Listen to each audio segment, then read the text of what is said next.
Hi, this is Kerry Artak with Wicked Stocks, bringing you an update in Bitcoin. This is the Bitcoin Real-Time Index. I did record this video, by the way, on Sunday, June 1st, 2025, and I'm starting here with the longer-term outlook. I like to start with the big picture and work my way in. This is more big picture analysis anyway, but with respect to this chart, it shows a couple of things. Primarily, the fact that back in November of last year, we closed above this 5-year channel top. Up to that point, I considered it able to perhaps contain buying through the rest of last year and into this year and perhaps fall away. Obviously didn't happen, and having closed above this 84,243 formation, we then targeted the 122,433 full swing. You can do the simple math here. You're basically taking the 22 low, subtracting it from the 21 high, and then adding it again to the 21 high. I call it kind of the full swing to the upside. They work pretty well for targeting, especially when you're in this sort of no man's land, if you will, uncharted territory that we push through, certainly when we close above this channel top. Now, this channel top at 84,243, we did fall back to it earlier this year, March, April, primarily on all the tariff talk, the big stock market sell-off, but we never closed below this structure, which is worth noting. Had we closed below this structure by a full 1% margin at that time, and if you've been following it, there were other things coming up, speed lines and such, we would have had a failed long-term buy signal. Then no longer anticipating 122, but lower trade. That didn't happen. This did, believe it or not, hold for all intents and purposes. On a week-by-week basis, we never closed back below it. And if you were long, it was, as you recall, if you recall, stay long up to 122,433.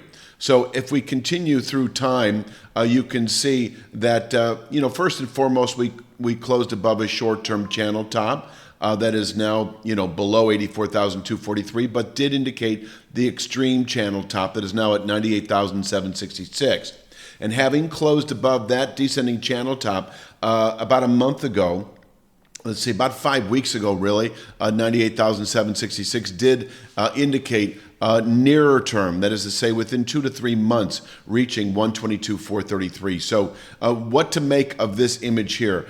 You can buy downside pullbacks at 98,766, anticipating over the next several months upward continuation to the 122,433 area.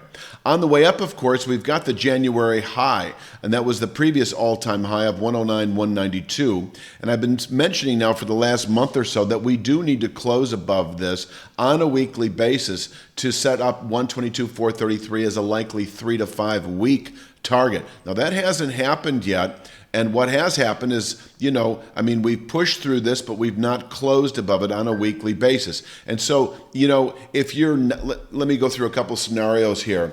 If you're not long and you're looking to go long now, and your time horizon is anywhere from 3 to 5 weeks to 2 to 3 months, you're either A, buying a weakness on a dip to 98,766, or you're buying strength with a weekly close Friday above 109,192. Either one does foretell, if you will, 122,433. Over the next 2 to 3 months, 122,433 is expected above this 98,766 descending channel top. And as I said earlier, if we can get up and over 109,192 at the end of this week, this is probably a 3 to 5 week blast to 122,433. Now, of greater significance, I think, in this vicinity up here, beyond 122,433 is a newly formed rising channel top at 125,511. I say newly formed because it is based in part on that April low, the week of April 7th. This was the low in the stock market as well. And so this 125,511 is really part of a range that begins at 122,433, and this area should be respected for its ability to contain quarterly, possibly annual buying pressures. I mean, we could top out at 125,511 and fall back into this. Well, there would then be a channel bottom well below the market now at 83,000, 82,000 and climbing. I would begin talking about the channel bottom as a very clear possibility. possibly within 3 to 5 months of testing 125, 511, given the present volatility. And that covers the upside pretty well. Now, downside, what if we were to close the week back below 98,766? I would anticipate a return to 84,243, this long-term 5-year channel bottom, where once again, and I think even more so now, can contain selling into later year. When I say more so, we broke it on an intra-week basis repeatedly back in March and April, but we never closed below it. And I just don't see that kind of slippage, if you will, happen again on the next attempt. But if we did, so let me back up and just mention that if we do close below 98,766 and your time horizon is, as I say, 3 to 5 weeks out to 2 to 3 months, you may consider, exiting your Bitcoin position. And if you can play the short side, however that may be for you, whatever opportunities you have to go short Bitcoin, and I'm not going to get into all that. 84,243 becomes, this could be within 3 to 5 weeks. This could be more like 2 to 3 months. Either way, closing below 98,766, I'm not crazy about owning Bitcoin as if the time horizon takes you into kind of a July, August, September, because over that time frame, I would anticipate a return to 84,243.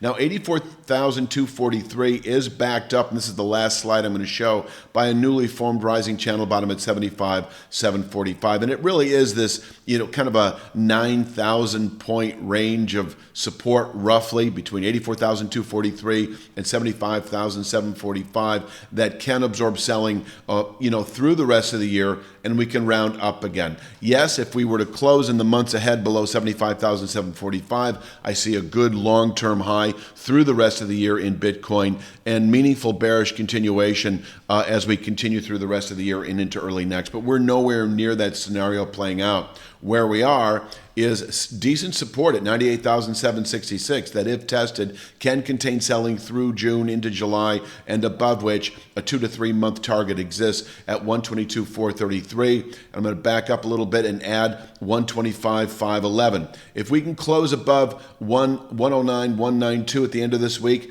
we can likely see this upper area. I'd say by the end of July, 3 to 5 weeks, perhaps early July is possible, where I think at 125,511, one should take some profits if your time horizon takes you through the rest of the year. Now, if you're a long-term investor in Bitcoin, you may just hang in there, but just know that following a test of 125,511, I do think that there's a very clear-cut possibility for just normal, run-of-the-mill bearish rotation back to what would then be channel support in the lower 80s and climbing. Okay? I'm going to leave it at that for this week's Bitcoin real-time index analysis. You have a great week.